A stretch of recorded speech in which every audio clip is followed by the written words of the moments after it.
seus lindos! Como vocês estão? Estamos aqui na BGS, nesse espaço maravilhoso em que a S.T.A.L.K.E.R nos cedeu aqui.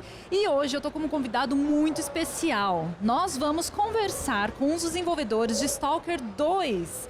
Yevhenii, seja muito bem-vindo. Welcome! Thank you. We're glad to be here. So... Well, for starters, I'm really sorry about all the situation of Ukraine and the war. And if you feel comfortable, I'd like to hear your experience. You guys have been through so much. How was this? How this impacted the game?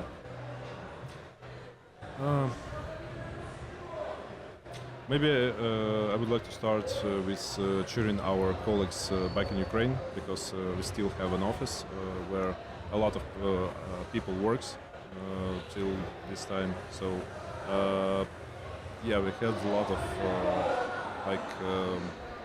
difficulties we need to deal with. For example, last year, maybe as you know, there was a lot of shelling and bombings on civilian infrastructure. So we had in most of cities in Ukraine power and electricity outages. So first of all, we need to take care for our families, for our colleagues, and the most important thing. Yes, absolutely, because the lives are matters, and so in our office we built some kind of a shelter, and we have even the bomb shelter in our office, and a lot of big generators to keep all things running.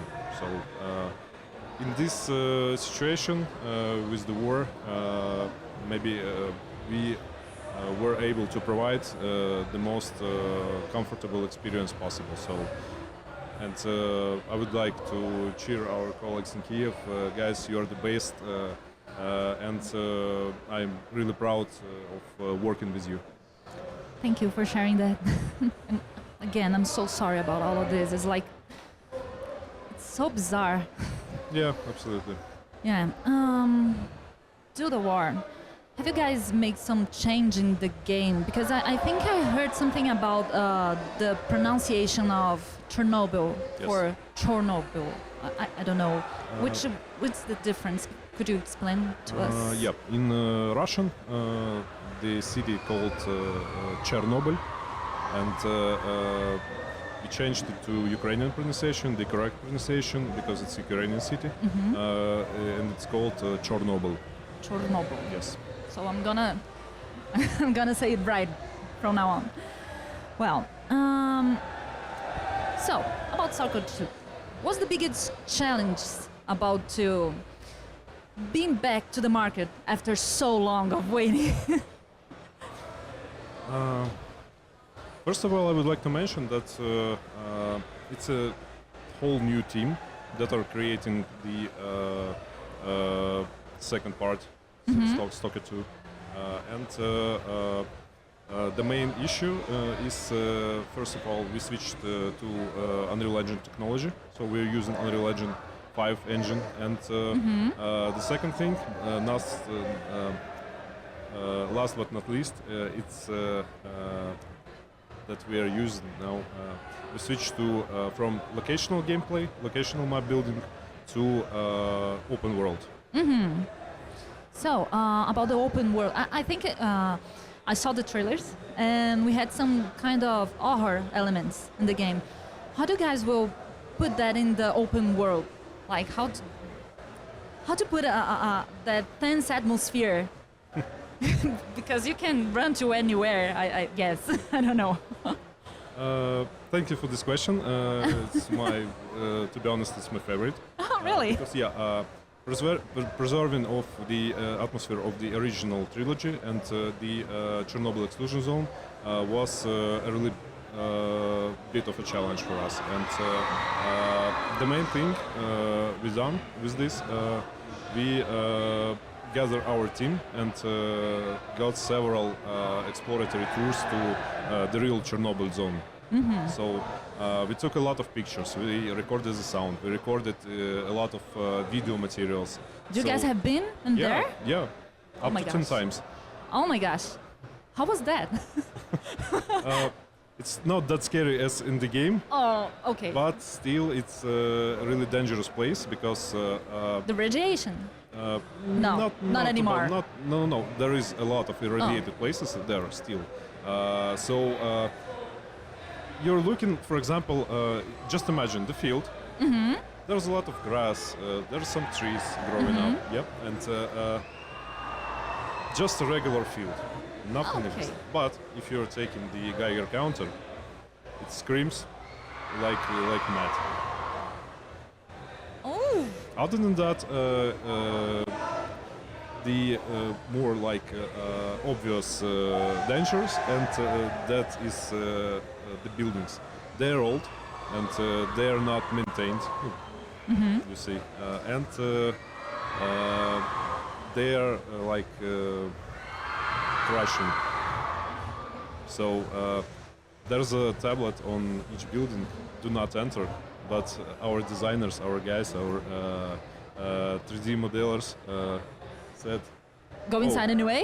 No. it says, what? Don't go inside? Oh, no. I need to be there. I need to take photos. I need to take videos. So they just ignore it. Oh. But I mean, I'm scared of everything. I can't sleep with all the lights out. And then just to imagine a sign, keep distance, keep away, and then, oh, I'm going through it anyway. It's, what? it's a passion. It's I a guess. passion, yeah. A little bit dangerous passion. Yeah. But thank you. Thank your design team for that. Talking about the horror still, what kind of elements do you guys will simulate? Because I saw the trailers, we saw a lot of scary creatures, and I think some invisible things happen. Tell us a little bit about it. Let's start from the simulation and some our game mechanics. For example, we added the sleepiness of the character. If player will not let the player character sleep from time to time, his stats will drop and his eyes will be closing constantly. And if he's not slept for a long period of time, there will be some phantoms shown. Like hallucinations? Yes, Okay, but they will behave like just hallucinations? absolutely. But it is hard to. It's really hard to see which is hallucination and which is the real threat. Okay, so you want to attack everything, Yeah. basically. Okay, that's nice. As a developer, what kind of horror do you prefer? To create that tense atmosphere, or maybe jump scares, or maybe giant scary monsters? What kind of? A little bit of everything. A little bit of everything. If it fits to the exact scene, to the exact moment, it fits. But I would like to mention that we are not scripting everything. Our game features the new system called A-Life 2.0 that is generating some really interesting stuff going around the zone. It controls the population in the zone. So, for example, we have some kind of layers where some fraction or some mutant types can live. The mutants constantly roaming around to capture this stuff. So it is really hard to debug that and to playtest it because there is no situation that can happen again in the game. So each player, when he plays the game, will get his unique experience. Yeah, we'll play a different game. Oh, that's nice. I believe that 70% of the immersion of a game, it's especially for our gender, it's the sound experience. I'd like you to talk a little bit more because you told me that in Chornobyl, you guys were screaming and things happen. How was that in the game? So as I mentioned before, our team moved to Chornobyl exclusion zone and recorded a lot of materials. And so it's kind of unique atmosphere because the rain is falling and you can hear it. The like foliages, the trees, the tree lines, and like you need to clearly like close your eyes and you can hear the zone. So because there is some kind of a noise, maybe a bit scary noise, because you have no idea like what you're gonna meet next in the corner. So other than that, I would like to mention that if talking about sound, we have actually a video. We recorded all of our weapons that are featured in the game with the real firearms. In the studio, both in the studio and in the field.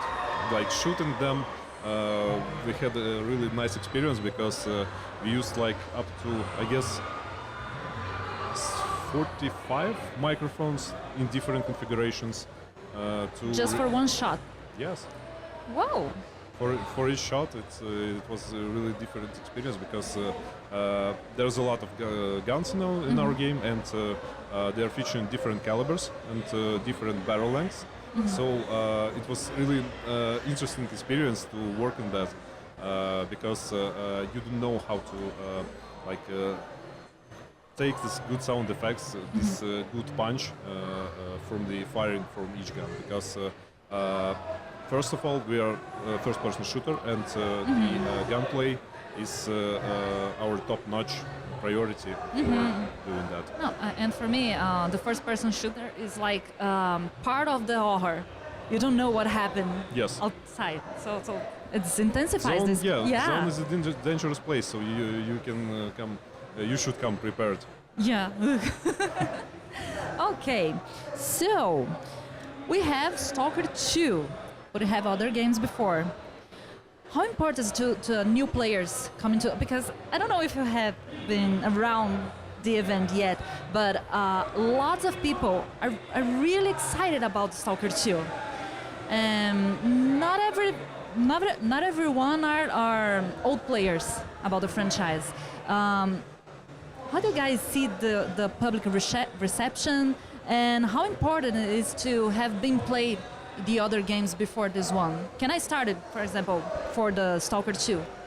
Yes, you can absolutely. It's not mandatory to play the original game, just to be like in the story of the second part. So it's a unique experience, as I said, and there's a lot of. I'm trying to avoid some spoilers. Okay. So, actually, if you play the original trilogy, you will get a bit of more context what's happening. But it's totally new story, so it's totally fine that you're playing starting from the part 2. So it's totally okay, and I hope that people that are getting acquainted with Stalker, starting from the newest one, the second part, will play it. I'm absolutely sure they will be amazed with this world, with this really harsh world, with some interesting experience like exploring the zone, meeting some different characters, and they definitely would want to play the original trilogy. Maybe some returning characters in this game? Maybe. I've tried. So, you talked about a lot of about the simulation, the horror, and I really liked you to talk about the game experience, like how it's gonna be, how the improvements about this one in comparison to the other ones. What is new in this one? Whoa, now I'm playing this one, and I like it so much that I want to go back and try the other ones. What's the catch for the player?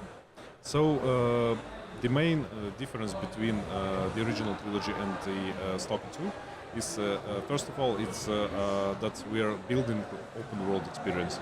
So unscripted, non-linear main storyline and a lot of custom-made content, and we have a big map. So it is 64 square kilometers wide. Whoa. Yeah, it's a big map, and we are not using any procedural generation for creating it. That's nice. So absolutely everything, every environmental storytelling, and every location from the smallest to biggest. It's made by hands of our level designers and level artists, and our game designers, of course. As I mentioned before, due to the non-linear storytelling. Yeah, how's it gonna be? That's interesting, tricky question, because each player will have his unique story. To cover the whole content of the game, whole narrative content of the game, players should play it at least several times. From the first run, he will get like the part of the story, the part of the story from other side, others faction perspective. So if you want to cover and see the others characters' perception and perspective, so you should like replay the game and take different choices. Whoa. Nice. Do you consider Stalker 2 a difficult game? It was intended to be difficult. As I said, the zone is a harsh place. The demo, maybe you could play it during the Brazil game show. It's our like target on the difficulty level. So it's a bit hard game, a bit hardcore, but still, if you want just a storyline, you can just lower the difficulty level and just take your approach with like on the story, on the cutscenes, because we have a lot of those. But if you're looking for a true Stalker experience, you should go with the highest setting possible. So it will be the player will be limited on resources. Oh, nice. I mean, not nice for us, but yeah. No, that's a whole different experience, to be honest. So it's not about only the resources, only the higher damage from the NPCs, but their behavior also.